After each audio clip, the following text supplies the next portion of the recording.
नमस्ते, मेरो नाम शिवसन कार्की हो अनि घर विराटनगर। म खासै धेरै केही भन्नलाई आएको छैन। गङ्गु छेत्री जो हुनुहुन्छ उहाँको कुरालाई लिएर नै आएको हो म। अनि कुनै फलोवर्स बढाउँछु भनेर पनि आएको होइन। यहाँ के लागेछ त्यस्तो कुनै कुराको लागि पनि आएको होइन म। आउनुहोस् के लागि आएको भने म यहाँ हावा कुरा देख्दैछु क्या।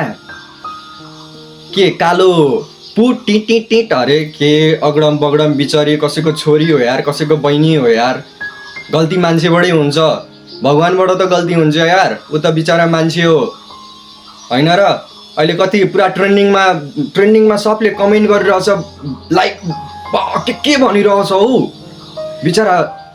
उसले गल्ती गर्यो ठिक छ, तर यति आवाज जतिखेर निर्मला पन्तलाई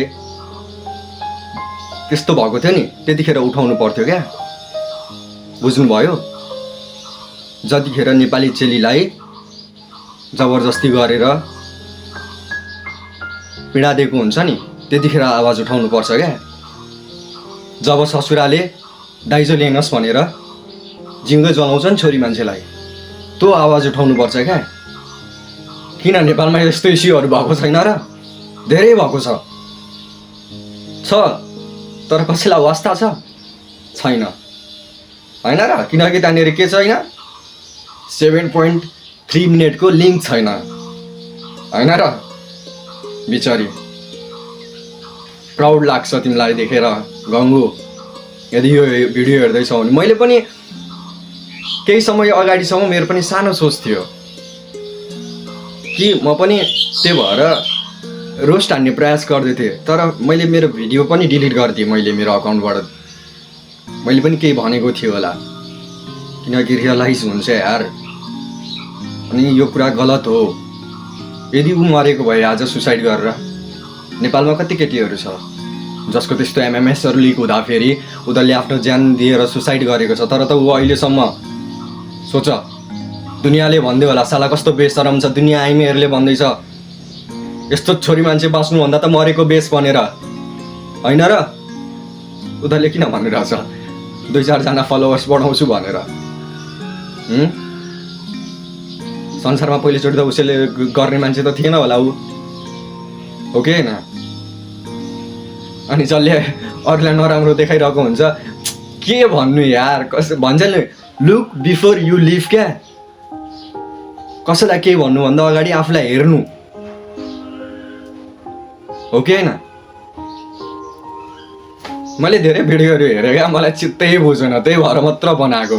मलाई यो कहाँ यार, म भिडियो मजाले शाहरुख खान गर्दै बनाएर बस्ने मान्छे, यहाँ सोसियल इस्यु म पागल हुन आँटिछ क्या। म यो भिडियोहरू हेर्दा बिचरा यार के बितिरहेको होला। झन् सपोर्ट गर्नु छैन। अहिले उसले सुसाइड गरिदियो भने कसैको कोख रितिँदैन? कुनै बाउ आमाको सपना मर्दैन? गल्ती त गर्यो त उसले, भयो त। गल्तीबाट त सिक्छ मान्छेले। मान्छेले गल्ती नगरे कसले गर्ने? यदि मैले धेरै नराम्रो कुरा भने भने मलाई माफ गरिदिनु। मैले कसैलाई नराम्रो भन्न खोजेको होइन। मलाई चित्त नबुझेर मात्र मैले भनेको। मलाई फरक पर्दैन मैले अहिले यो बोलेको कुराहरूमा। यदि कसैलाई नराम्रो लाग्छ र चित्त बुझ्दैन भने अनि मलाई बाल फरक पर्दैन। पहिलो कुरा बुझ्नुभयो नि? यदि अहिले मैले भनिरहेको कुरा गलत लाग्ने मान्छेलाई मलाई बालै फरक परेन क्या। किनभने त्यसको न्यारो माइन्डेडहरूलाई के थाहा हो ब्रड माइन्डेड हुनुको महत्त्व? त्यो मान्छेलाई थाहा नै छैन। आफ्नो सोच परिवर्तन गर, पुरा दुनियाँ परिवर्तन गर, आफ्नो हेर्ने नजर परिवर्तन गर। साला सबलाई राम्रो देख्छौ, तिम्रो नजर नै नराम्रो छ भने दुनियाँलाई नराम्रो देख्छौ। के जरुरत छ तेरो कालो पु छ भनेर 24 घन्टा भयो त? किन दुनियाँ एमएमएस लिक भएको छैन? मर्दिनु पर्ने हो? गर त गङ्गु, ठिक छ, प्राउड अफ यु। दुनियाँले जे भनोस् बाल नदेऊ, गल्ती हुन्छ मान्छेबाट। मैले पनि थुप्रै गल्तीहरू गरेको छु होला होइन, गरेको छु। सुधार्नुपर्छ। तिमीले स्वीकार्यो पनि अनि आफ्नो गल्तीलाई स्वीकार्नु नै सबैभन्दा ठुलो कुरा हो। यदि मैले केही नराम्रो भनेको छु भने, नराम्रो लागिरहेको छ भने, जसलाई नराम्रो लागिरहेको छ नि त्यसलाई नराम्रो लाग्यो मलाई बाले फरक परेन हैन। जसलाई सही लागिरहेछ प्लिज यो भिडियो सेयर गरिदिनु होला। अनि त्यस पछाडि बिचारीलाई होप दिनु, साथ दिनु, त्यसरी नराम्रो कमेन्ट नगरिदिनु होला।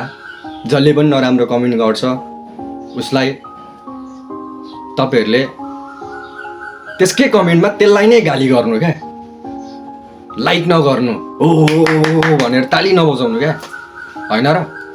Okay thank you. यति भन्दै अहिलेलाई bye bye, see you soon guys. मेरो कपाल पनि बिग्रिसक्यो। बाई।